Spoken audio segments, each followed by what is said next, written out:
اگر میں آپ سے کہوں کہ ایک ایسی سورہ ہے جسے پڑھنے والے گھر سے شیطان دور ہو جاتا ہے، ایک ایسی سورہ جسے سن کر دل کو سکون ملتا ہے اور جس کی برکت کا ذکر خود نبی پاک صلی اللہ تعالیٰ علیہ وسلم نے کیا، تو کیا آپ یقین کریں گے؟ اگر نہیں جانتے تو آج کی یہ پوری ویڈیو آخر تک ضرور دیکھیے گا، کیونکہ ہو سکتا ہے آج کے بعد آپ اپنے گھر میں ایک ایسی عادت شروع کر دو جو آپ کی پوری زندگی بدل دے۔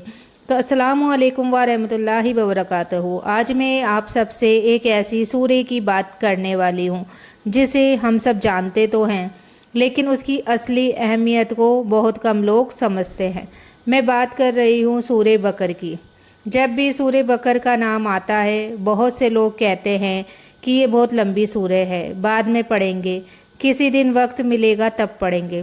لیکن کیا آپ نے کبھی سوچا ہے آخر اس سورہ کو لے کر اتنی فضیلت کیوں بتائی گئی ہے؟ نبی پاک نے ہمیں اس کی اہمیت بتائی۔ صحیح حدیث میں آتا ہے کہ جس گھر میں سورہ بقرہ پڑھی جاتی ہے وہاں شیطان نہیں ٹھہرتا۔ اس لیے اس سورہ کو صرف ایک لمبی سورہ سمجھ کر چھوڑ دینا صحیح نہیں ہے۔ اس کے اندر ایمان، صبر، توحید، دعا، حلال حرام، اخلاق اور زندگی کے بہت سے سبق موجود ہیں۔ لیکن یہاں ایک بات سمجھنی بھی ضروری ہے۔ کچھ لوگ یہ سوچ لیتے ہیں کہ اگر ہم نے صرف سورہ بقرہ پڑھ لی تو ہماری ہر پریشانی اپنے آپ ختم ہو جائے گی، چاہے ہم نماز چھوڑ دیں یا گناہ کرتے رہیں۔ تو ایسا سمجھنا صحیح نہیں ہے۔ اسلام ہمیں عمل، توبہ اور اللہ پر بھروسہ تینوں کی تعلیم دیتا ہے۔ کئی گھروں میں ہر وقت بے چینی رہتی ہے، چھوٹی چھوٹی باتوں پر جھگڑے ہوتے ہیں، برکت محسوس نہیں ہوتی۔ ایسے میں انسان وجہ ڈھونڈتا ہے، لیکن ساتھ ہی ہمیں یہ بھی یاد رکھنا چاہیے کہ ہر پریشانی کا کارن شیطان ہی ہو ایسا ضروری تو نہیں۔ کبھی ہماری اپنی غلطیاں، کبھی آپسی سمبند اور کبھی زندگی کی پریکشائیں بھی وجہ ہوتی ہے۔ اس لیے سورہ بقرہ کو ہم جادوئی حل کی طرح نہیں بلکہ اللہ کے کلام سے جڑنے کا ذریعہ سمجھنا چاہیے۔ تو سوچئے اگر ہمارے گھر میں روز قرآن کی تلاوت ہو، نماز کی پابندی ہو، ذکر ہو اور اللہ کی یاد ہو تو اس گھر کا ماحول کیسا ہوگا؟ دلوں میں نرمی آئے گی، رشتوں میں محبت بڑھے گی اور انسان کا بھروسہ اپنے رب پر مضبوط ہونے لگے گا۔ تو دوستو آج سے ایک فیصلہ کرو، اگر پوری سورہ روز نہیں پڑھ سکتے تو تھوڑا تھوڑا پڑھنا شروع کرو، اس کا مطلب سمجھنے کی کوشش کریے۔ قرآن صرف پڑھنے کے لیے نہیں بلکہ سمجھ کر اس پر عمل کرنے کے لیے اتارا گیا ہے۔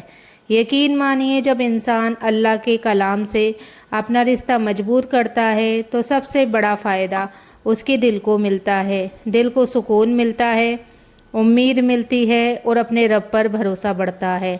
تو دوستو ذرا ایک بات سوچئے، ہم اپنے گھر کو خوبصورت بنانے کے لیے کتنا کچھ کرتے ہیں، اچھے پردے لگاتے ہیں، نیا فرنیچر خریدتے ہیں، صفائی رکھتے ہیں، لیکن کیا ہم نے کبھی اپنے گھر کی روحانی صفائی کے بارے میں سوچا ہے؟ گھر صرف اینٹ اور پتھروں سے نہیں بنتا، گھر اس جگہ کو کہتے ہیں جہاں دلوں کو سکون ملے، جہاں اللہ کی یاد ہو، جہاں محبت ہو، جہاں بچے اچھے ماحول میں بڑے ہوں۔ لیکن اگر کسی گھر میں مہینوں تک قرآن کی تلاوت ہی نہ ہو، نماز کی آواز ہی نہ آئے، ہر وقت غصہ، گالی گلوچ اور جھگڑا ہو، تو سوچئے اس ماحول کا اثر گھر والوں پر کتنا پڑتا ہوگا۔ یہی وجہ ہے کہ نبی پاک نے ہمیں قرآن سے اپنا رشتہ مضبوط کرنے کی تعلیم دی۔ انہی سوروں میں سے ایک ہے سورہ بقرہ۔ اس سورہ کا نام سنتے ہی کچھ لوگ ڈر جاتے ہیں کہ یہ بہت لمبی ہے، لیکن میں آپ سے کہنا چاہتی ہوں لمبی ضرور ہے مگر ہر آیت انسان کو کچھ نہ کچھ سکھاتی ہے۔ اس میں ہمیں بتایا گیا ہے کہ ایمان کیا ہے، صبر کیا ہے، توبہ کیا ہے، اللہ پر بھروسہ کیسے کیا جاتا ہے اور انسان کو اپنی زندگی کیسے گزارنی چاہیے۔ کئی لوگ صرف فضیلت سنتے ہیں لیکن سورہ بقرہ کا پیغام نہیں سمجھتے، جبکہ اصلی برکت تب ہوتی ہے جب ہم پڑھے بھی، سمجھے بھی اور اس پر عمل بھی کریں۔ ذرا اپنے دل سے پوچھئے، آخری بار آپ نے پورے دھیان سے قرآن کب پڑھا تھا؟ آخری بار آپ نے اس کی کسی آیت کا مطلب سمجھنے کی کوشش کب کی تھی؟ اگر جواب یاد نہ آ رہا ہے تو شاید آج سے شروعات کرنے کا وقت آ گیا ہے۔ یاد رکھیے، اللہ کا کلام صرف رمضان کے لیے نہیں اتارا گیا بلکہ پوری زندگی کے لیے اتارا گیا ہے۔ اگر روز تھوڑا تھوڑا بھی پڑھیں گے تو دھیرے دھیرے دل بدلنے لگے گا، انسان کا نظریہ بدلے گا، غصے کی جگہ صبر آئے گا، مایوسی کی جگہ امید آئے گی، اور سب سے بڑی بات، رب سے رشتہ مضبوط ہوگا۔ تو کبھی کبھی ہم چاہتے ہیں کہ ہماری پوری زندگی ایک دن میں بدل جائے، لیکن اللہ ہمیں سکھاتا ہے کہ بدلاؤ چھوٹے چھوٹے قدموں سے آتا ہے۔ تو کیوں نہ آج ایک چھوٹا سا قدم اٹھایا جائے، روز کچھ آیتیں پڑھنے کا، ان کا مطلب سمجھنے کا اور اپنی زندگی میں انہیں اپنانے کا۔ یقین مانیے، جب انسان اللہ کے کلام کے ساتھ اپنا رشتہ جوڑتا ہے تو سب سے پہلے اس کا اپنا دل بدلتا ہے، اور جب دل بدلتا ہے تو ویوہار بدلتا ہے، اور جب ویوہار بدلتا ہے تو گھر کا ماحول بھی بدلنے لگتا ہے۔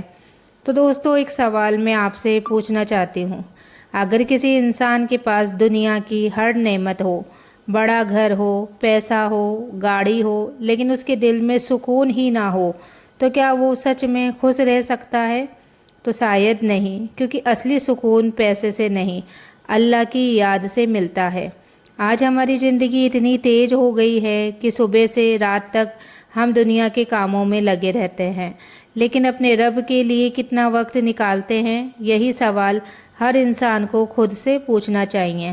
سورہ بقرہ ہمیں صرف ایک فضیلت نہیں بتاتی بلکہ پوری زندگی جینے کا طریقہ سکھاتی ہے۔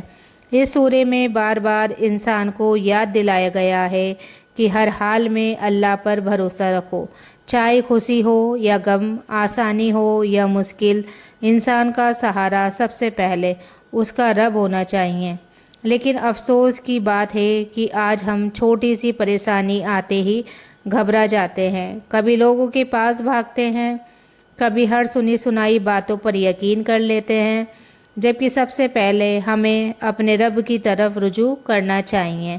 تو دوستو، ایک بات ہمیشہ یاد رکھیے، قرآن کسی تعویذ کی طرح نہیں اتارا گیا کہ صرف گھر میں رکھ دینے سے سب کچھ اپنے آپ بدل جائے۔ قرآن ہدایت کی کتاب ہے، اسے پڑھنا، سمجھنا اور اس پر عمل کرنا ہی اس کی سب سے بڑی برکت ہے۔ تو جب گھر میں قرآن کی تلاوت ہوتی ہے، نماز کی پابندی ہوتی ہے اور اللہ کا ذکر ہوتا ہے تو گھر کا ماحول بھی بہتر ہوتا ہے، انسان کے اندر صبر، نرمی اور اللہ پر بھروسہ بڑھتا ہے، اور یہی چیز رشتوں پر بھی اچھا اثر ڈالتی ہے۔ اگر میاں بیوی دونوں اپنے غصے پر قابو کرنا سیکھیں، اگر ماں باپ بچوں کے ساتھ رحم کا ویوہار کریں، اگر بچے اپنے والدین کی عزت کریں، اگر ہر کوئی اپنی زبان کی حفاظت کرے، تو سوچئے اس گھر کا ماحول کتنا الگ ہوگا۔ اس لیے جب ہم سورہ بقرہ کی فضیلت کی بات کرتے ہیں تو اس کا مطلب صرف تلاوت نہیں بلکہ اس کی سیکھ کو اپنی زندگی میں اتارنا بھی ہے۔ تو دوستو، کبھی کبھی لوگ پوچھتے ہیں، ہم نے کئی بار سورہ بقرہ پڑھی لیکن ہماری پریشانی ابھی بھی ختم نہیں ہوئی۔ ایسے میں ہمیں یاد رکھنا چاہیے کہ اللہ کی حکمت ہماری سمجھ سے کئی بڑی ہے۔ ہر دعا اور ہر عبادت کا اثر اسی طرح اور اسی سمے ہو جیسا ہم چاہتے ہیں، یہ ضروری تو نہیں، لیکن اللہ اپنے بندے کی کوئی نیکی بیکار نہیں جانے دیتا۔ اس لیے مایوس مت ہوئیے، اگر آج نہیں تو کل، اگر اس دنیا میں نہیں تو آخرت میں اللہ ہر نیک عمل کا بہتر بدلہ دینے والا ہے۔ یہی یقین ایک مومن کو مضبوط بناتا ہے۔ تو دوستو، اگر آپ نے اس ویڈیو کو یہاں تک دیکھا ہے تو سب سے پہلے اللہ تعالیٰ سے دعا ہے کہ وہ میرے اور آپ کے دل کو قرآن سے جوڑ دے۔ آج ہم نے سورہ بقرہ کی فضیلت کے بارے میں بات کی، لیکن میں جاتے جاتے ایک بات دل سے کہنا چاہتی ہوں، قرآن صرف رمضان میں پڑھنے کی کتاب نہیں ہے، صرف کسی مصیبت کے وقت کھولنے کی کتاب نہیں ہے، بلکہ یہ ہماری پوری زندگی کے لیے ہدایت ہے۔ اگر آج تک آپ نے سورہ بقرہ پڑھنا شروع نہیں کیا تو خود پر بوجھ مت ڈالیے، آج ہی نیت کر لو کہ روز تھوڑا تھوڑا پڑھوں گی یا پڑھوں گا۔ اگر پڑھنا نہیں آتا تو سنیے، اگر عربی سمجھ نہیں آتی تو اس کا ترجمہ پڑھیے، دھیرے دھیرے اللہ راستے آسان کر دے گا انشاءاللہ۔ یاد رکھیے، بدلاؤ ایک دن میں نہیں آتا، لیکن جب انسان سچے دل سے اپنے رب کی طرف ایک قدم بڑھاتا ہے تو اللہ اس کے لیے ایسی راہ کھول دیتا ہے جس کا اسے گمان بھی نہیں ہوتا۔ اور ایک بات، اگر آپ کے گھر میں کوئی پریشانی چل رہی ہے، رشتوں میں تناؤ ہے یا دل بے چین رہتا ہے، تو صرف ایک عمل پر بھروسہ کر کے باقی فرض عبادتوں کو مت چھوڑیے۔ نماز کی پابندی کیجیے، اللہ سے دعا کریے، قرآن سے اپنا رشتہ